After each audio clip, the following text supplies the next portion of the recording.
दक्ष police news, पहिले खाकी मग बाकी। मालेगाव शहरात गेल्या 4 वर्षांपासून महानगरपालिका हद्दीत खासगी वीज कंपनीच्या माध्यमातून वीज पुरवठा करण्यात येतोय। या कंपनीला ठेका देताना ठरवण्यात आलेल्या अटी व नियमांना डावलून सदर कंपनी प्रशासन मनमानी कारभार करीत आहे। या सर्व प्रकारच्या निषेधार्थ आज मालेगाव शहरातील सर्व राजकीय पक्षांचे पदाधिकाऱ्यांनी एकत्रित येत मालेगाव पॉवर सप्लाय कंपनी विरोधात गो बॅकचा नारा दिला। यापुढे मालेगावकरांनी वीज बिलं भरू नये असं आवाहन आंदोलकांनी केलं।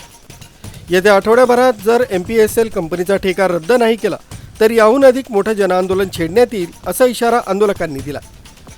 मालेगाव शहरात आज सर्व पक्षीय नेत्यांनी एकत्र येत ठिय्या आंदोलन केलंय। यामध्ये बंडू काका बच्चाव व सुनील गायकवाड, आसिफ शेख, भारत मस्ते, अरुण माऊली, जितेंद्र देसले, क्रांती पाटील, भारत पाटील, राजाराम जाधव, मध्यवर्ती समिती कैलास तिसगे, दिनेश ठाकरे, राजेंद्र ठाकरे, राहुल पवार, सागर पाटील, बंटी तिवार, रामदास बोरसे, विजय पर, गुलाब पगारे आदी पदाधिकारी आंदोलनात सहभागी झाले होते।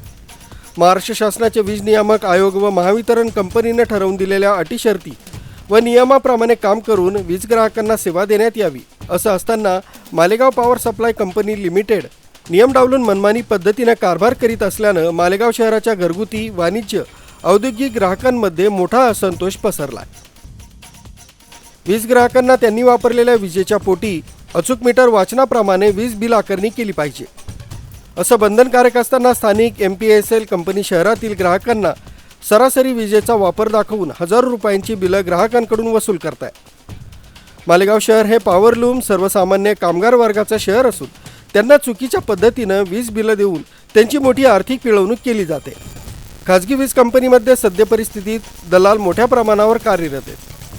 या दलालांच्या सहकार्यानंच कंपनीतील अधिकारी तसंच कर्मचारी या प्रमाणात अनधिकृत कामे करीत असल्याचा आरोप आंदोलकांनी केला। उभे आहे तर ग्राहक पंचायत अन्यायाच्या विरुद्ध नक्कीच उभी आहे, परंतु कुठल्याही चुकीच्या गोष्टीचं आम्ही कधीच समर्थन करत नाही।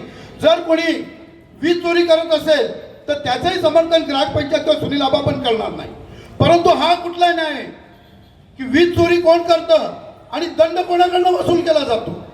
समजा मी एक उदाहरण देतो की एखाद्या वीज बिल वसुलीसाठी कुठलीही आगामी नोटीस न देता सर्रासपणे ग्राहकांची वीज तोडणी खंडित आणि खाजगी सुरक्षा रक्षक व पोलीस प्रशासन यांच्या मदतीनं वीज बिलं वसुली करताना ग्राहकांना अरेरावी दमबाजी केली जाते।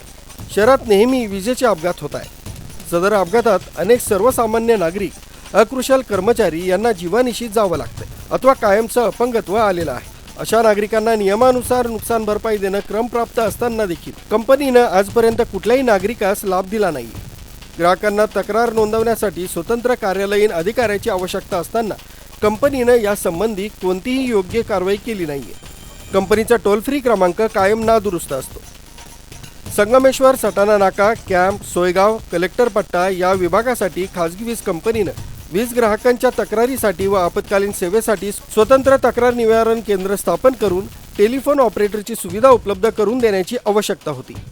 महाराष्ट्र शासनाच्या नियमाप्रमाणे मागेल त्याला वीज जोडणी देणं हे धोरण असतानाही सदर कंपनी नवीन वीज जोडणी मंजुरीसाठी त्यांच्या मुख्य कार्यालय कोलकाता इथं मंजुरीसाठी पाठवतात। त्यामुळे ग्राहकांना वीज पुरवठा जोडणीसाठी महिने प्रतीक्षा करावी लागते। SMPL कंपनी अर्धकुशल कर्मचारी जास्त प्रमाणात असल्यानं विजेचे तांत्रिक अपघात शहरात मोठ्या प्रमाणात घडत आहेत। त्यातून ज्यांना अपंगत्व आलंय त्यांना देखील आपण कुठलीही नुकसान भरपाई आज पावेतो दिली नाही। या सर्व आरोपांचं निरीक्षण करून संबंधितांनी येत्या आठवड्याभरात कंपनीच्या जाचातून मालेगावकरांची सुटका करावी अशी मागणी आंदोलकांनी केली।